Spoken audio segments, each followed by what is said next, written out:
The security guard at Tanner Industries knows me by name now.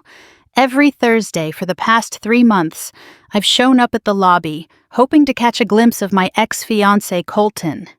The guard, Hector, doesn't even pretend to check the list anymore. He just shakes his head and points to the door. "He's not here, miss," Hector says today, not unkindly. Maybe it's time to stop coming. But I can't stop. Not when I know Colton parks in the executive lot now. Not when I know he's making 6 figures at the company my father got him into. Not when I'm serving lattes at a strip mall Starbucks in Tulsa, watching my dreams dissolve like foam art. My name is Lydia. I'm 32 now, but this story starts when I was 27 and thought I knew everything about love, loyalty, and what I deserved from life. Colton and I had been together since we were 9. Not romantically at first, obviously, but our mothers were best friends, and we grew up in each other's backyards in suburban Oklahoma City. He taught me to ride a bike. I helped him with his math homework. When his dog died in 7th grade, I held him while he cried. When my mom got cancer my senior year, he drove me to every chemo appointment. The shift from friends to more happened so gradually I can't pinpoint when. Maybe it was junior prom when he showed up at my door in his dad's borrowed suit, holding a corsage that matched my dress perfectly because he'd secretly called the boutique 3 times. Maybe it was the summer before college when we spent every night by Hefner Lake, talking about our futures and realizing they all included each other. Our first kiss was at his 18th birthday party. His mom had made this elaborate NASCAR-themed cake. He was obsessed with racing then, and I'd been teasing him about it all night. He pulled me aside to the back porch, said, "Would you please stop making fun of my cake and just kiss me already?" So I did. "Finally," his mom had said when we came back inside holding hands, like she'd been waiting for it as long as we had. College tested us. He went to Oklahoma State for business. I stayed at University of Oklahoma for communications. The rivalry should have been cute. Bedlam games where we'd wear different colors and pretend to hate each other. But I started noticing things that hadn't bothered me before. How he'd wear his OSU gear everywhere, even to nice restaurants. How he thought reading meant Sports Illustrated. How he was perfectly content with Olive Garden as fancy dining. "You're becoming a snob," he said once, junior year, after I'd suggested we try a new fusion restaurant in Bricktown. "I'm becoming educated," I shot back. "There's a difference." But he loved me anyway. Brought me gas station coffee during finals week because he knew I preferred their hazelnut creamer. Drove 2 hours each way every weekend to see me. Never missed a single one of my Communications Society presentations, even though I could see him fighting to stay awake during the theoretical parts. By the time we both graduated from college, getting engaged felt like checking off the next box on a predetermined list. Our families had been planning our wedding since we hit puberty. My dad, who owned 3 car dealerships, had already picked out which one Colton would eventually manage. Colton's parents had set aside money for our house down payment. Everything was mapped out, predetermined, safe, and I was suffocating. The problem started when I went back for my master's in communications. At 25, I felt ancient compared to the fresh-faced 22-year-olds in my program, but I needed something that was mine. Colton was already working at my dad's flagship dealership, learning the business, making everyone proud. I was supposed to be planning our wedding, picking out china patterns, deciding between roses or peonies. Instead, I enrolled in Dr. Theodore Brennan's Advanced Media Theory course. Ted, as he insisted we call him, was nothing like the other professors. 45 years old, silver threading through dark hair, wearing jeans and blazers instead of stuffy suits. He'd worked at CNN, written for the Washington Post, published 3 books on modern media manipulation. When he lectured, the whole room leaned forward. "Media isn't about truth," he said during our first class, pacing the front of the room like a caged predator. "It's about perception. Control the narrative. Control reality." I sat in the front row, drinking in every word. After that first class, I lingered, pretending to organize my notes while other students filtered out. Ted noticed. Of course he noticed. He noticed everything. "Ms. Carpenter," he said, glancing at his roster. "Lydia." Interesting name. Greek origin, beautiful one or noble one? Which are you? Still figuring that out, I said, aiming for clever. His laugh was rich, knowing. Aren't we all? What brings a woman with an engagement ring to graduate school? I twisted the ring self-consciously. It was modest. Colton had saved for 6 months, picked it out with both our mothers. 1 carat, princess cut, exactly what I'd said I wanted when I was 19 and thought I knew everything. I needed something more, I said. More than marriage? More than expectation. He smiled like I'd passed a test. Office hours are Thursdays, 3 to 5. We should discuss your thesis ideas. I floated home that night. Colton was already there, shoes kicked off, watching football highlights. How was class? He asked without looking away from the screen. Fine, I said, the word tasting like betrayal already. Colton noticed the change immediately. You're different, he said one night over dinner at the Olive Garden, his favorite place, where he always ordered the same chicken Alfredo. Distracted. I'm just focused on school, I said, twirling my pasta and thinking about Ted's hands, gesturing as he explained semiotics. Your dad thinks you should cut back to part-time, Colton said. Focus on the wedding. We've been engaged 2 years, Lyd. 2 years of a ring on my finger and a future that felt like wearing someone else's clothes. I'll think about it, I lied. The next week, Ted asked me to stay after class. My heart hammered as the other students filed out, leaving us alone in the lecture hall. Your paper on narrative construction was exceptional, he said, leaning against his desk. Have you considered pursuing a PhD? My fiancé wouldn't... I stopped, hating how that sounded. Ted's smile was knowing.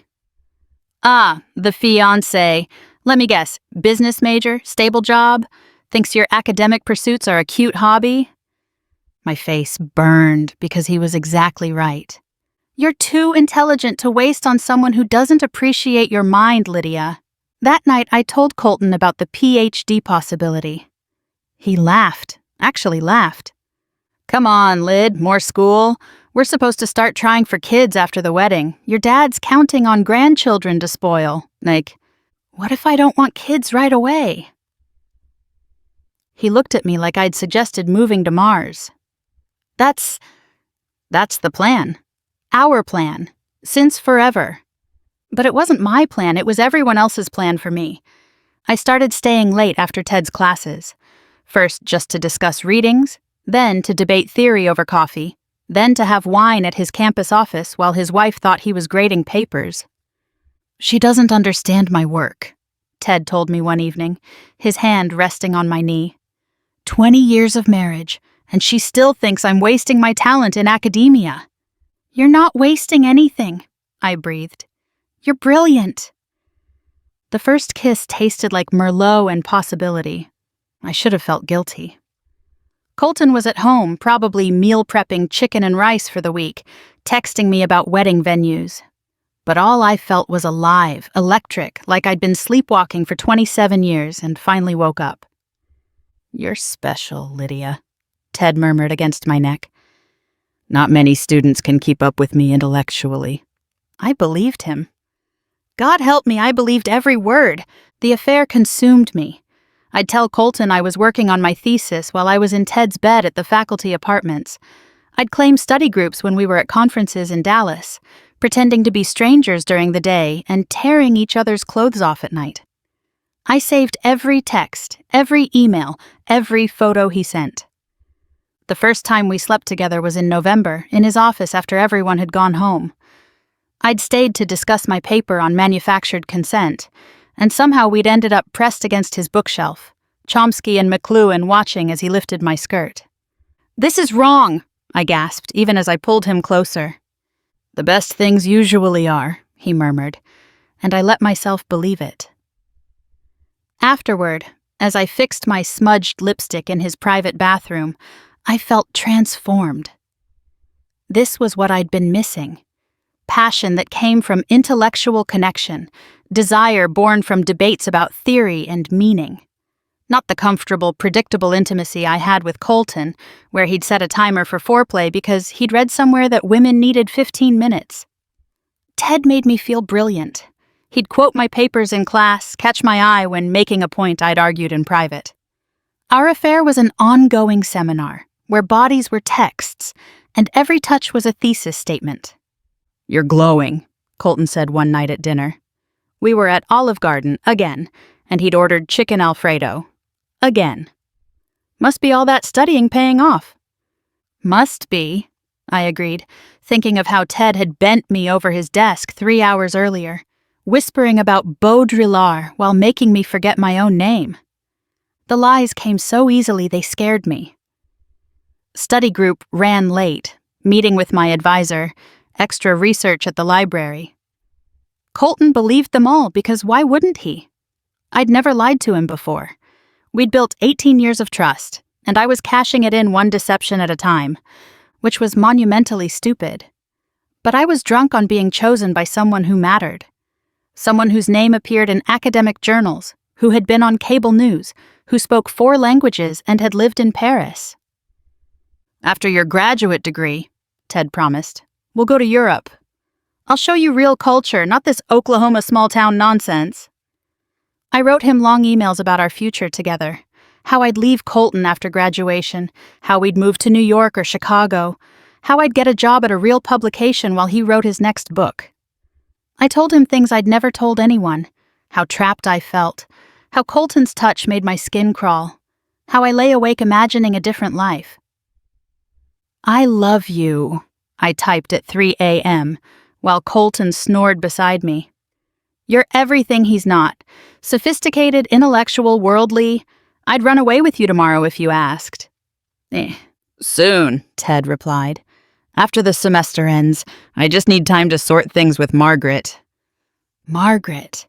His wife who worked in university administration, who I'd met at faculty mixers, smiling and shaking her hand while knowing what her husband tasted like. I'd seen her at the department Christmas party, wearing a conservative green dress and pearls, asking about everyone's families. She seemed nice enough in a bland, Midwestern way. Like Colton with estrogen. Ted had pointed out how she'd complained about the wine selection, how she'd mentioned their mortgage 3 times, how she'd never read any of his books despite being married to him for 20 years. "She thinks my work is just theories," he'd said, making air quotes. Imagine being married to someone who fundamentally doesn't understand what drives you. I'd nodded sympathetically, while Colton texted asking if I wanted him to leave the porch light on. The photos started as academic flirtation. A selfie with a Foucault quote, him shirtless holding his latest publication. Then they escalated. Me in lingerie he'd bought, photos that would make my Baptist grandmother roll over in her grave. Each one saved to my university cloud because my laptop was full of wedding planning documents I couldn't bear to look at or delete. By February, I was living 2 completely different lives. Days with Colton were routine. Wake up, his good morning kiss that tasted like toothpaste, breakfast while he read sales reports, his goodbye peck before heading to the dealership. Nights were planning wedding details I secretly hoped would never happen, listening to him excitedly describe the new F-150s while I thought about Derrida. But Thursday afternoons were mine. 3 to 5, officially office hours, actually paradise. Ted would lock the door, pull the blinds, and we'd make love on the leather couch he'd inherited from the previous department chair. Then we'd lie there naked, discussing semiotics and sensation, reality, and representation. The emails got more explicit. The photos got more revealing. And like an idiot, I saved everything to my university cloud drive because my personal laptop was running out of storage. Who would ever check a school account? Colton would, as it turned out. He'd been trying to surprise me, he told me later. Wanted to help format my thesis, knew I'd been stressed. He had my password. Of course he did. We'd shared everything since middle school. He logged in to download my documents and found so much more. But he didn't confront me. Not at first. Instead, he got calculating. Colton might have been a small-town car salesman, but he wasn't stupid. He knew my father would protect me, would find a way to blame him for my affair. He knew I'd spin it, make excuses, maybe even convince people he'd driven me to it. I learned later, much later, that he'd spent 2 weeks planning his response. 2 weeks of coming home, kissing me normally, asking about my day, while knowing exactly how I'd spent my Thursday afternoon. He'd screenshot everything, forwarded the evidence to his own email, consulted with a lawyer friend from college. All while I sat across from him at dinner, complaining about my thesis advisor being demanding and believing my own lies. So he went to Margaret Brennan instead. He'd researched her first, found out she worked in academic affairs, that she had access to investigate university cloud accounts if given cause. He created a new email address, concernedfaculty2015@gmail.com, and sent her a carefully worded message about inappropriate materials on the university server that might damage the school's reputation. Just professional concern, you understand, nothing personal. Check Professor Brennan's cloud storage, specifically the folder labeled Research Spring 2015. Of course, Ted had mislabeled our folder. He thought he was being clever. The explosion was nuclear. Margaret didn't just find our emails and photos, she found 3 other affairs Ted had saved. Students from previous years, teaching assistants, a visiting professor from Belgium, all saved to his cloud drive like trophies. She walked into the dean's office with printed evidence and a lawyer. I was in Ted's office when he got the call. Watched the color drain from his face as he was told not to return to campus pending investigation. "What's wrong?" I asked, but I already knew. The look he gave me wasn't love or concern. It was calculation. How to minimize damage. How to save himself. "We can't see each other anymore," he said simply. "Delete everything, don't contact me." "But our plans, Europe, the future we dash. There is no future." He was already packing his office. "There never was." "You're a 27-year-old graduate student. What did you think would happen?" Each word was a knife between my ribs. "You said I was special." "You all think you're special." "You all." I drove home in a daze, but Colton wasn't there. His ring sat on the kitchen counter next to a printed screenshot. One of my emails professing my love for Ted, describing in detail what we'd done in his office. No note, no explanation. Just evidence and absence. My phone exploded. My father calling, screaming about disgrace and shame. My mother crying about the wedding deposits. Colton's mother leaving a voicemail that I deleted without listening. Friends choosing sides. But the worst was the silence from Colton. He'd blocked my number, my social media, everything. Just erased me like I'd never existed. The university pulled my scholarship. Academic misconduct, they said. Inappropriate relationship that violated student-teacher boundaries. Ted got fired, but he had his books, his reputation in other circles. I had nothing. My father cut me off completely. "You didn't just betray Colton," he said. "You betrayed all of us, everything we built for you." The confrontation with my parents was brutal. My mother couldn't stop crying. My father paced their living room like a caged animal, his face purple with rage. "That boy was family," he said. "I taught him the business. I promoted him. I treated him like the son I never had, and this is how you repay that?" "I fell in love with someone else," I tried to explain. "Love?" My father laughed bitterly. "You think that was love? A married professor who threw you away the second things got difficult? You had love, Lydia, real love, the kind that shows up to chemotherapy appointments and holds your hand through your mother's cancer, the kind that works overtime to save for an engagement ring, the kind that plans a whole life with you." "You wouldn't understand," I said. "Ted sees me as an intellectual equal. Colton just sees me as his future wife." "And what's wrong with that?" My mother finally spoke, her voice hoarse from crying. "What's so terrible about a man who wants to marry you, have children with you, build a life with you?" "It's boring," I shouted. "It's predictable and safe and boring." "Boring," my father repeated. You destroyed a good man because he was boring. They gave me a week to find somewhere else to live. I moved back to my childhood room temporarily, but the shame was suffocating. My mother could barely look at me. So I ran to Tulsa, got a job at Starbucks, and tried to pretend I was starting fresh. But you can't outrun consequences. Ted never contacted me again. His LinkedIn shows he's teaching at a community college in Arkansas now. He's still married to Margaret. Apparently she forgave him, or couldn't afford to divorce him. Colton, though. Colton thrived. Without me holding him back, because that's how I see it now, I was holding him back with my disdain for his simple dreams. He threw himself into work. My father, guilty about what I'd done, mentored him personally. Within a year, he was running the most profitable dealership. Within 2, he'd expanded to commercial fleet sales. He met Bethany at a conference in Houston. She's everything I wasn't. Appreciates his stability, shares his dreams, thinks his chicken Alfredo order is endearing instead of boring. They got married in the church where we were supposed to exchange vows. Had their reception at the country club where my parents are members. We're members. They resigned after the scandal, unable to show their faces after what I'd done to the Mitchell family, who were members there too. I found out through Instagram, scrolling past their wedding photos at 2 a.m. in my studio apartment. Colton in a perfectly cut tuxedo, looking happier than I'd ever seen him.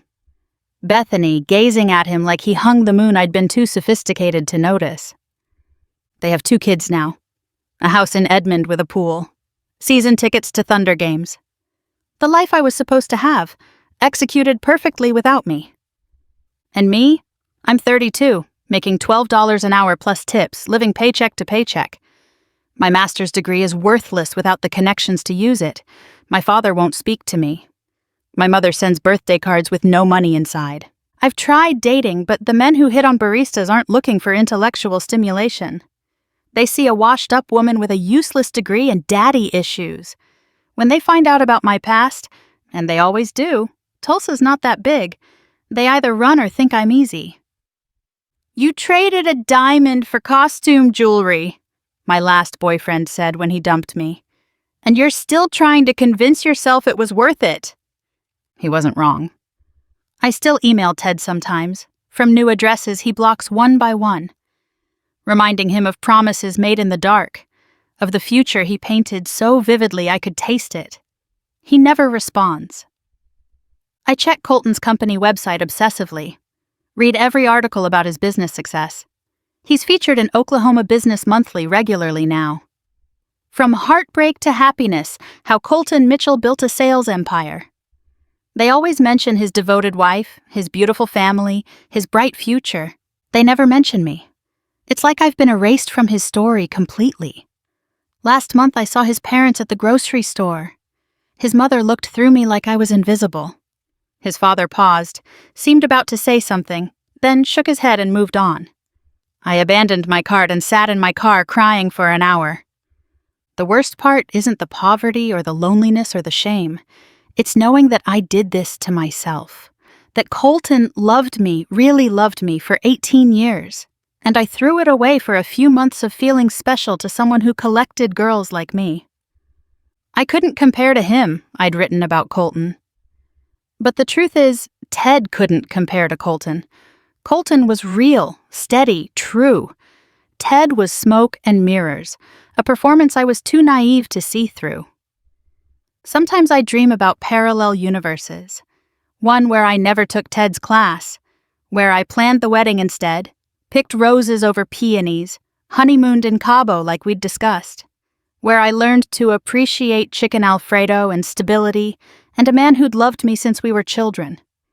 In that universe, I'm probably pregnant with our 3rd child, helping run the charitable foundation Bethany started, taking family vacations to Disney World instead of serving tourists their skinny vanilla lattes. But this is my universe, the one where I'm the cautionary tale mothers tell their daughters, the one where I gambled everything on intellectual attraction and lost it all. Ted's teaching. Colton's thriving. And I'm still showing up at his office every Thursday, hoping for what, I don't even know. A glimpse of what I gave up. A moment of recognition. Anything to prove I still exist in his world. I don't. "Ma'am," Hector says gently. "He specifically asked me not to let you up anymore. Maybe it's time to move on." Move on? Like it's that simple. Like I can just pack up 5 years of consequences and start fresh. But I nod, turn around, walk back to my beat-up Corolla. Tomorrow I'll make coffee for people who don't know my story. Friday I'll pay rent that takes half my income. Saturday I'll scroll through Bethany's Instagram, torturing myself with their Halloween costumes and date nights. And Thursday I'll probably be back here, haunting the edges of the life I threw away. Because that's what ghosts do. They haunt.